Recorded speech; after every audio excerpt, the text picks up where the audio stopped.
There's a dark presence enveloping society, an ominous creature with gnashing teeth lurking around every corner, a haunting spirit that fills every heart with a desire to buy.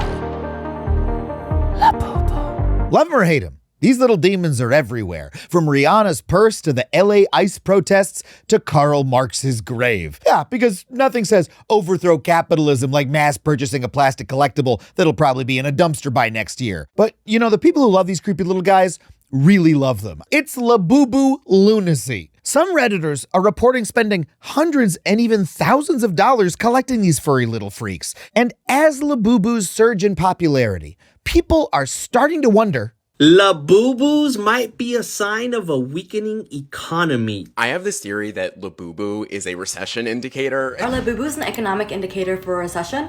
Now, it might seem kind of silly to suggest that these cute little toys have something to say about the economy, but I think we need to listen to these TikTokers. In fact, I think that Labubus are something even bigger than a recession indicator. I think they indicate that something is even more seriously wrong with the American economy on a really deep level. And that's a message that the people who run our country need to start listening to. Now, real quick, if you want to support the channel, head to patreon.com/Adam Conover. For less than 1/14 the price of a Labubu, you can support all the stories, analysis, and interviews we bring you here on YouTube and get them all ad-free. And just a reminder, my new stand-up tour, the Big Divorce Energy Tour, is on the road now. My therapist says she likes the name. Crowds are still undecided. On October 5th, I'm doing a big show at the Lodge Room in Los Angeles. On November 15th, I'll be at the Bell House in Brooklyn for the New York Comedy Festival. And I'm also headed to Brea, California, Tacoma, Washington, Spokane, Washington, Des Moines, Atlanta, Philly, Washington, D.C., and Pittsburgh, Pennsylvania. Head to adamconover.net for all those tickets and tour dates. And now, let's talk Labubu. Before I explain the dark secret that Labubus reveal that's lurking at the core of our economy, here's a quick refresher. Labubus were invented by Ka-Sing Lung and are sold by the Chinese company Pop Mart.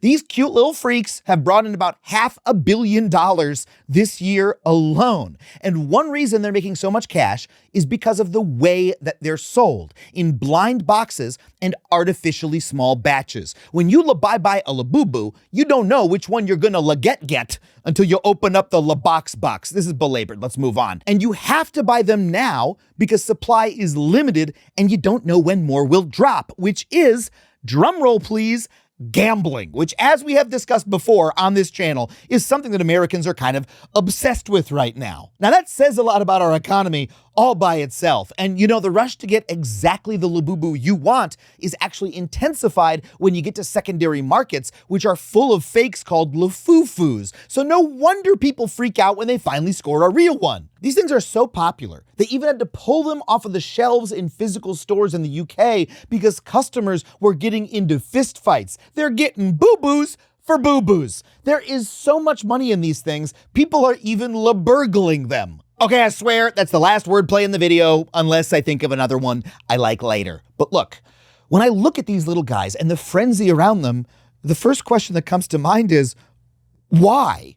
I mean, why are people doing this? What demonic spell has the Labubu cast? Why are Americans gambling their hard-earned cash on these little plastic toys? Well, when you look at what people who actually buy Labubus are saying about them, it turns out that they might not be doing it because, you know, it's all fun and games. A lot of people are buying these things because they actually feel totally fucking hopeless about their real lives. One Labubu lover admitted to buying boo-boos instead of getting their car repaired because they were depressed AF. And another justified their Labubu spending by saying, with the state of the world, we should be able to buy as many Labubu babies as we want. In other words, we might be going Labubu crazy because we're all fucking depressed. After decades of inflation, wage stagnation, and supply chain shortages, money doesn't feel real to a lot of Americans anymore. So what's the point in saving it? Social scientists call this collective financial dissociation the lipstick effect. It's the idea that when people start to lose faith in the economy, when they can't afford a house or even a nice bag, they start splurging on smaller purchases like makeup or haunted dolls. The term arose after 9/11, another time of national turmoil, when Estee Lauder noticed an 11% increase in lipstick sales. And once economists started looking back in history, they saw more and more examples of this. During economic downturns in the 90s, when other industries were in a tailspin, jobs in cosmetic fields actually increased. And we could even see this effect during the Great Depression, when makeup sales also increased 25%. So now let's apply that same logic to Labubus. Labubus are a status-enhancing purchase, makes you look cool to your friends, at a relatively affordable price point. If you can't afford a nice house or nice new furniture to impress your social circle, well, you can at least afford a $30 Labubu to hang off your Nada bag. Now look, it's really easy to make fun of this, right? When so many people are admitting to spending perhaps unwise amounts of money on their Labubu obsessions, it's easy to judge and to say, hey, these people are just too stupid to understand that they're making frivolous purchases. That's their own fault. But that's a really condescending way to look at other people. You know, a few years ago, I read Matthew Desmond's incredible book, Evicted, about what life is like under the grinding poverty that many Americans live in. In one passage, a woman who has almost no financial resources. She is almost completely broke. She's housing insecure. She's unable to get a job because there's no work available in her area. She splurges almost an entire month's worth of food stamps on a lobster dinner for her wedding anniversary. Now, you might accuse her of being careless with money and say that's why she's in this mess to begin with. But no, according to her, she knows exactly what she's doing, and it makes sense in her position because her poverty is so extreme that she knows saving money isn't going to change the circumstances of her life.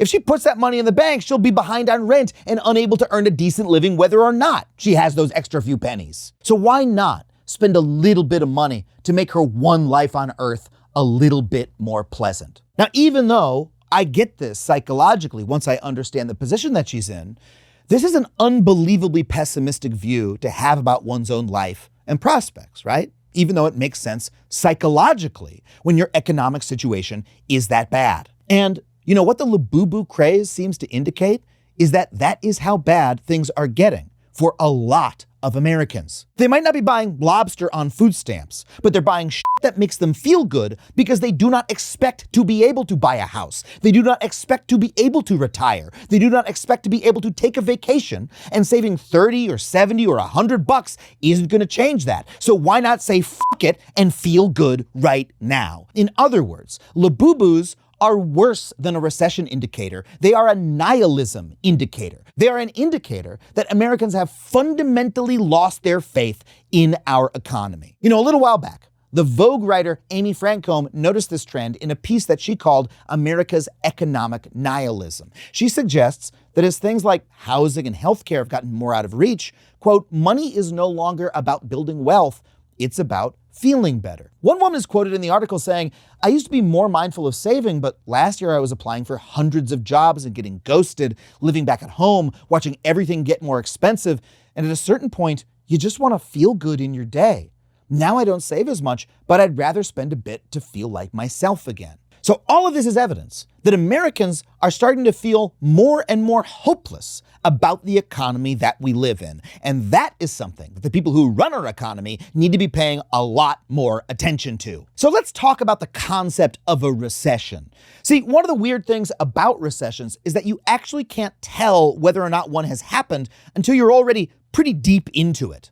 According to USAFacts, there's actually only one official way to call a recession. A committee called the National Bureau of Economic Research announces that we are in a recession once there is a significant decline across a number of economic measures for more than a few months.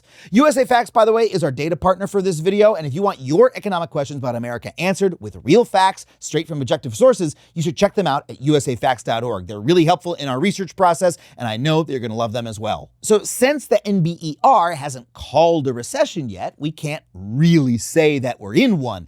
And that's made a lot of people at the top of the old American wealth pyramid really confident. Hell, even our president doesn't see a problem with the economy. Some people on Wall Street say that we're going to have the greatest economy in history. And yeah, if you're a real estate billionaire or you work on Wall Street, you probably do think that. The stock market has continued to do great with the S&P 500 hitting record highs. But all that cash for the wealthy is covering up some real problems. In July, more than half of industries showed job cuts, and we've had bad jobs report after bad jobs report. Trump's tariffs are starting to raise prices on average Americans, and producers are reporting the largest inflation jump in more than 3 years, which is about to get passed on to us, the consumers. Now, the biggest recession indicator would be if employment fell for more than a month consecutively. And while the data doesn't reflect that yet, payroll employment has barely increased all summer. And after those numbers are revised, it's likely they will even show a decrease. But then,